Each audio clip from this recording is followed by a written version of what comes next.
कितने साल तक आप रखेंगे किसी का बैंक अकाउंट फ्रीज? आप ये बता दीजिए। 2000 ठीक है ना, पुलिस ने कोई एक्शन नहीं लिया, रिजर्व बैंक ऑफ इंडिया ने कोई एक्शन नहीं लिया, आप किस अथॉरिटी से आप इनका बैंक अकाउंट फ्रीज कर रखेंगे? लेना होगा एक्शन, आरबीआई लेगी, नहीं लेना होगा आरबीआई लेगी।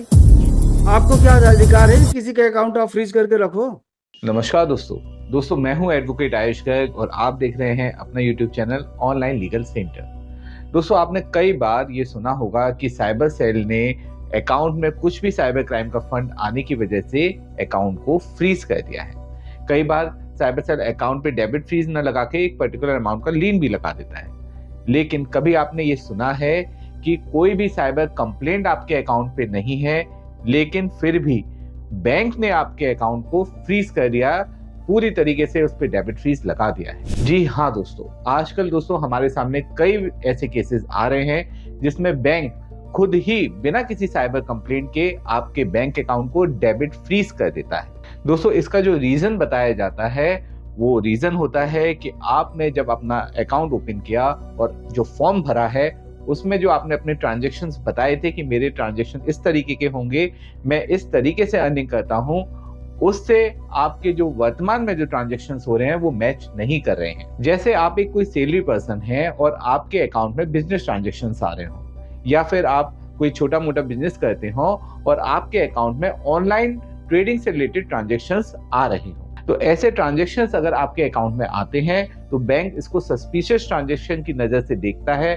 और आपके अकाउंट पे टेम्परेरी रूप से डेबिट फ्रीज लगा देता है। दोस्तों बैंक का ये काम लीगल है या इलीगल, आज हम इस विषय पे डिस्कस करने वाले हैं। लेकिन इससे पहले मैं ये आपको वीडियो की क्लिप दिखाना चाहता हूं जो एक हाई कोर्ट की प्रोसीडिंग से रिलेटेड है और उसमें हाई कोर्ट ने क्या कहा है इस प्रकार के एक विषय पर। आप जरा इस वीडियो क्लिप में देखिए। कर्ज कैसे, आप अपना वो बताइए ना, पावर्स क्या है आपके पास? सर जिस समय इनमें ये हुआ है, कितने साल तक आप रखेंगे किसी का बैंक अकाउंट फ्रीज? आप ये बता इनको 2021 में सर बोला कि आप में नहीं कर रहे, कुछ भी नहीं कर रहे। कितने साल तक? देखिए पुलिस ने कोई एक्शन नहीं लिया, पुलिस ने सर आरबीआई को भेजा कि इसमें, ठीक है ना, पुलिस ने कोई एक्शन नहीं लिया, रिजर्व बैंक ऑफ इंडिया ने कोई एक्शन नहीं लिया, आप किस अथॉरिटी से आप इनका बैंक अकाउंट फ्रीज करके रखेंगे? लेकिन हमने सर जो प्राइम आपको क्या अधिकार है सर? हमको इसमें से प्रॉपरली हमने आरबीआई में इसमें फ्रॉड रिपोर्ट किया कि क्यों ये फ्रॉड कर दिया ना आपने जी, आपकी ड्यूटी खत्म जी। लेना होगा एक्शन, आरबीआई लेगी, नहीं लेना होगा आरबीआई लेगी जी। आपको क्या अधिकार है कि किसी का अकाउंट आप फ्रीज करके रखो? सर वो ऑपरेट ही नहीं कर रहा, जो आदमी नहीं कर रहा, कोई बात नहीं, आपने रिपोर्ट किया ना पुलिस में जी, पुलिस ने कुछ नहीं किया, आरबीआई ने कुछ नहीं किया, आप कैसे कर सकते हैं? आप कैसे कर सकते हैं? किस कानून में कर सकते हैं? दिखाइए हमको आप जी। दोस्तों इस क्लिप को देखने के बाद आप अच्छी तरीके से समझ गए होंगे कि बैंक के पास यह अधिकार बिल्कुल भी नहीं है कि वो किसी का भी बैंक अकाउंट डेबिट फ्रीज कर दे। अभी 1 जनवरी 2025 को गवर्नमेंट का एक नोटिफिकेशन आया था जो आरबीआई से रिलेटेड था और उसमें हर बैंक को इन्फॉर्मेशन दिया गया था, ये कहा गया था कि वो किसी भी बैंक अकाउंट में अगर सस्पिशियस ट्रांजैक्शन होता है तो उसको टेम्परेरी रूप से फ्रीज कर दें और उसकी जानकारी लॉ एनफोर्समेंट एजेंसी को दें। अगर दोस्तों यहाँ लॉ एनफोर्समेंट एजेंसी कोई कार्रवाई नहीं करती है, बैंक को दोबारा से ऑर्डर नहीं करती है उस अकाउंट को डेबिट फ्रीज रखने के लिए, तो बैंक उस अकाउंट को ज्यादा लंबे समय तक डेबिट फ्रीज नहीं कर सकता है।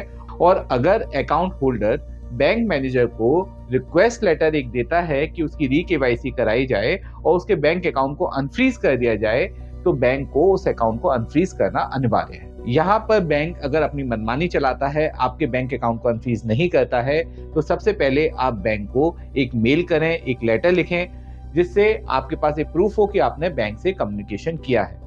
उसके बाद आप आरबीआई में उसकी शिकायत कर सकते हैं, ओम्बुड्समैन में आप उसकी शिकायत कर सकते हैं, और अगर वहां से भी आपको रिलीफ नहीं मिलता है तो आप हाई कोर्ट में रिट पिटीशन भी फाइल कर सकते हैं। ये writ petition mandamus writ petition होगी और बैंक से पूछा जाएगा कि आपने किस अधिकार से इस अकाउंट को फ्रीज कर रखा है। और दोस्तों आप बिल्कुल बेफिक्र रहिए, अगर आपने कुछ भी गलत नहीं किया है तो आपके अकाउंट को अनफ्रीज करने का ऑर्डर हाई कोर्ट के द्वारा बैंक को दिया जाएगा। अगर दोस्तों इससे रिलेटेड आपको किसी भी प्रकार की समस्या फेस करनी पड़ रही है या आपको इसी प्रकार से बैंक परेशान कर रहा है, आपके अकाउंट को अनफ्रीज नहीं कर रहा है, तो आप हमारी हेल्पलाइन नंबर पे कॉल करें, हम आपकी पूरी हेल्प करेंगे आपको इस परेशानी से बाहर निकालने में। तो ऑनलाइन लीगल सेंटर एक लॉ फर्म है, हमारे ऑफिसेज ऑल ओवर इंडिया है।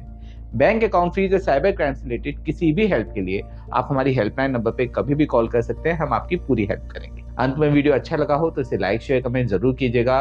ये एक इन्फॉर्मेटिव वीडियो है, तो इसे जितना अधिक से अधिक आप अपने फैमिली मेंबर्स, फ्रेंड सर्कल या कम्युनिटी में शेयर कर सकते हैं तो शेयर कीजिए, जिससे अगर वो भी कभी इस प्रकार की समस्या में फंसते हैं तो उनको भी कोई ज्यादा इश्यूज नहीं। अंत में सतर्क रहें, अपने अधिकारों के लिए जागरूक रहें और ऑनलाइन लीगल सेंटर से जुड़े रहें। मिलते हैं अगले वीडियो में। जय हिंद।